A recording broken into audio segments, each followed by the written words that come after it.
ओम नमो भगवते वासुदेवाय। श्रीमद् भगवद गीता नवम अध्याय राजविद्या राजगुह्य যোগ তার 9 এবং 10 নম্বর শ্লোক এখন আমরা দর্শন করব।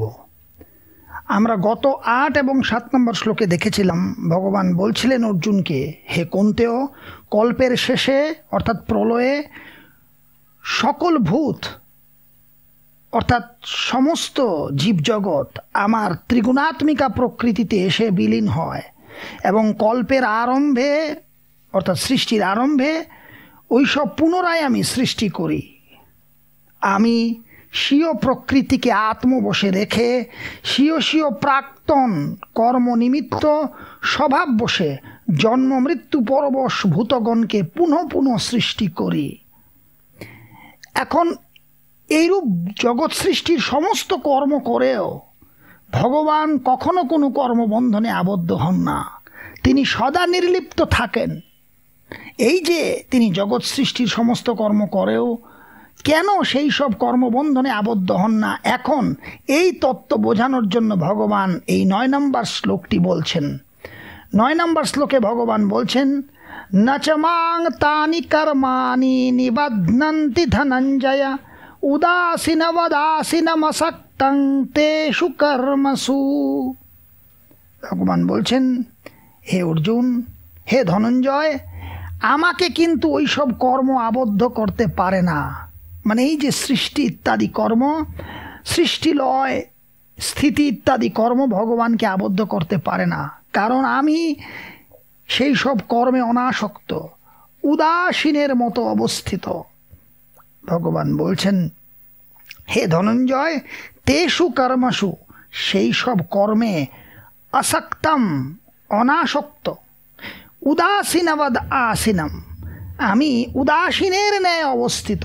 মাং, আমাকে, তানি কর্মাণি, সেই সমস্ত কর্ম, না চ নিবধ্নন্তি, বন্ধন করতে পারে না। 10 নম্বর শ্লোকে ভগবান বলছেন, এই যে 9 নম্বর শ্লোকে ভগবান বললেন উদাসীনবদ আসীনম, মানে উদাসীনের মতো তিনি থাকেন, সমস্ত সৃষ্টি স্থিতি লয় ইত্যাদি কর্ম করেও ভগবান কোনো কর্মে আবদ্ধ হন না, তিনি যেন উদাসীনের মতো নির্লিপ্তভাবে থাকেন। এই উদাসীনবদ আসীনম এই পদের দ্বারা ভগবান যে কর্তৃত্বাভিমানের অভাব দেখিয়েছেন সেটি স্পষ্ট করার জন্য এবারে বলছেন, মায়াধ্যক্ষেন প্রকৃতি सूयते সচরাচরম হেতুনানেন কৌন্তেয় জগদ বিপরিবর্ততে। ভগবান বলছেন, হে কুন্তেয়, আমার অধিষ্ঠান বশতই প্রকৃতি এই চরাচর জগৎ প্রসব করে, এই হেতুই জগৎ নানা রূপে বারবার উৎপন্ন হয়ে থাকে।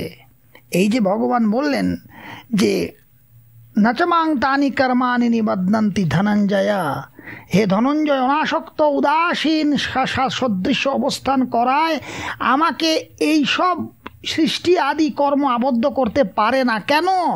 কারণ হে কুন্তেয়, আমার অধ্যক্ষতায় প্রকৃতি এই সমগ্র চরাচর জগৎ সৃষ্টি করে, আমারই অধ্যক্ষতায়, ময়াধ্যক্ষেনা, আমারই যোগমায়া, আমারই প্রকৃতি এই সমস্ত চরাচর জগৎ সৃষ্টি করে, আমারই অধ্যক্ষতায়, অর্থাৎ আমি সরাসরিভাবে এই সৃষ্টি ইত্যাদি কর্মে লিপ্ত নই। আমার অধ্যক্ষতায়, আমার ইচ্ছায়, আমারই শক্তি মহাপ্রকৃতি যোগমায়া এই সমস্ত চরাচর জগৎ সৃষ্টি করে এবং এই জন্যই জগৎ চক্র আবর্তিত হয়। তাই আমি এই সব কিছুতেই লিপ্ত নই, আমার ইচ্ছাতেই সমস্ত কিছু সংঘটিত হয়, শুধু আমার ইচ্ছাতেই।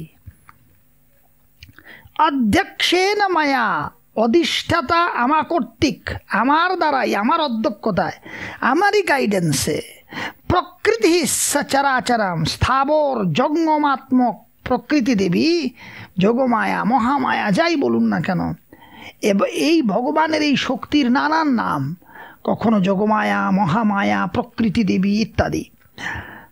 তো প্রকৃতি সচরাচরম স্থাবর জঙ্গমাত্মক এই যে অনন্ত জগৎ সুয়তে প্রসব করে। হে কন্তেয় অনেনা হেতু না, এটাই কারণ।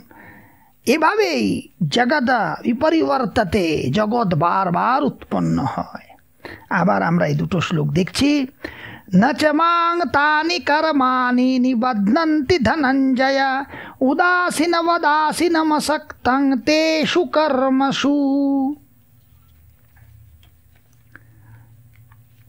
मयाध्यक्षेण प्रकृतिः सूयते सचराचरं हेतुनानेन कौन्तेय जगद विपरिवर्तते। হে ধনঞ্জয়, অনাসক্ত উদাসীন সদৃশ্য অবস্থান করায় আমাকে এই সব কর্ম আবদ্ধ করতে পারে না। হে কন্তেয়, আমারই অধ্যক্ষতায় প্রকৃতি এই সমস্ত চরাচর জগৎ সৃষ্টি করে এবং এই জন্যই জগৎচক্র আবর্তিত হয়। হরে কৃষ্ণ।